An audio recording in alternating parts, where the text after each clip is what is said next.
ഓം ശ്രീനാരായണ പരമഗുരവേ നമഃ.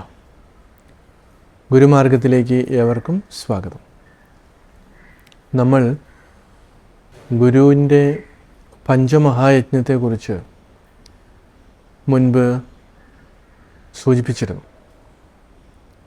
ഇതിനകത്ത് ഗുരു മാനുഷയജ്ഞത്തെക്കുറിച്ച് പറയുന്നുണ്ട്. മാനുഷയജ്ഞം തീർച്ചയായിട്ടും മനുഷ്യനെ സംബന്ധിക്കുന്നതാണ്. നമ്മൾ ഓരോരുത്തരും നമ്മുടെ ചുറ്റുപാടുമുള്ള മനുഷ്യരോട് എങ്ങനെ പെരുമാറണം, അതൊരു യജ്ഞമായിട്ടാണ്, ഒരു ശുദ്ധീകരണ പ്രക്രിയയായിട്ടാണ് ഗുരു കാണുന്നത്. പലപ്പോഴും മനുഷ്യനോട് മനുഷ്യത്വപരമായി പെരുമാറുന്നത് നമ്മൾ കാണുന്നില്ല. ഒരുപക്ഷെ നമ്മളുടെ കുറച്ച് വർഷം നമ്മൾ പിന്നോട്ട് പോകുമ്പോൾ ശ്രീനാരായണ ഗുരുദേവൻ്റെയൊക്കെ ആ കാലഘട്ടത്തിൽ ജാതിയുടെ പേരിൽ മനുഷ്യനെ ഇത്ര നികൃഷ്ടമായി കണ്ടിരുന്ന ഒരു കാലം. പക്ഷേ ഇന്നത്തെ സമൂഹത്തിന് അതൊരിക്കലും ചിലപ്പോൾ ഉൾക്കൊള്ളുവാനോ ഒന്നും സാധിക്കാത്ത തലത്തിലായിരുന്നു. ഇവിടെ ഇന്നും ജാതിയുടെ പേരിൽ മനുഷ്യനെ അകറ്റി നിർത്തുന്ന ഒരു സംവിധാനം നിലനിൽക്കുന്നുണ്ട്. ഭാരതത്തിലും കേരളം ഇത്രമാത്രം സാക്ഷരരായിട്ടും ഇല്ലാത്ത ജാതിയുടെ പേരിൽ ഇപ്പോഴും വിവേചനം നമ്മൾ കാണുന്നുണ്ട്. അത് ഭാരതത്തിന് പുറത്ത് നമ്മൾ പോകുമ്പോൾ ഓരോ രാജ്യങ്ങളിൽ നമ്മൾ നോക്കുമ്പോഴും ഒരു രീതിയിൽ അല്ലെങ്കിൽ മറ്റൊരു രീതിയിൽ മനുഷ്യനെ, ബുദ്ധിയുള്ളവൻ ബുദ്ധിയില്ലാത്തവനെ അടിച്ചമർത്തി ജീവിക്കുന്ന ഒരു രീതി നമ്മൾ കാണുന്നുണ്ട്.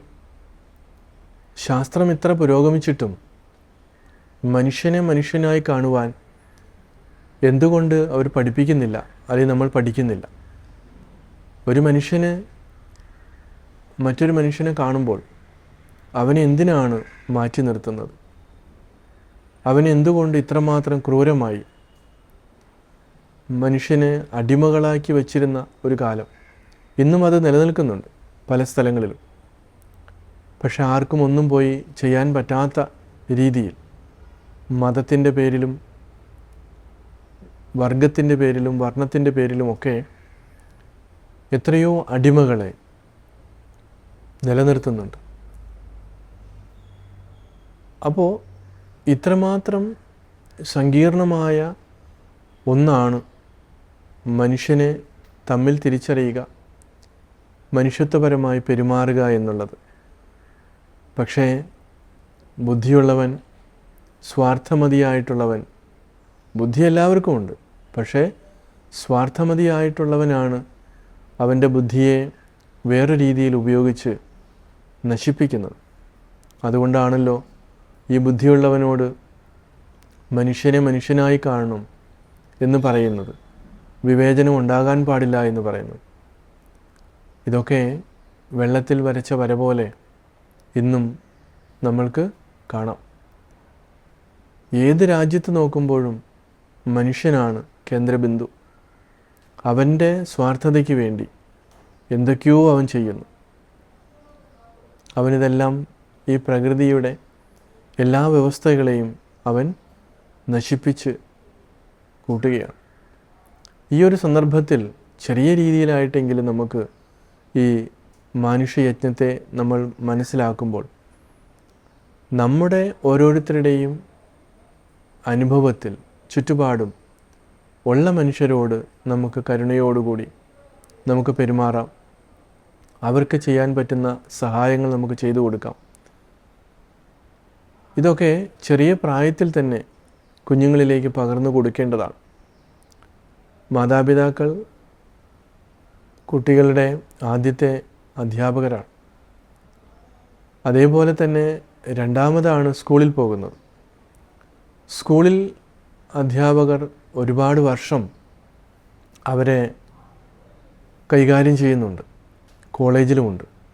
പക്ഷെ ഒരു പാകപ്പെടുത്തൽ നടക്കുന്നത് നമ്മളുടെ സ്കൂൾ തലത്തിലാണ്.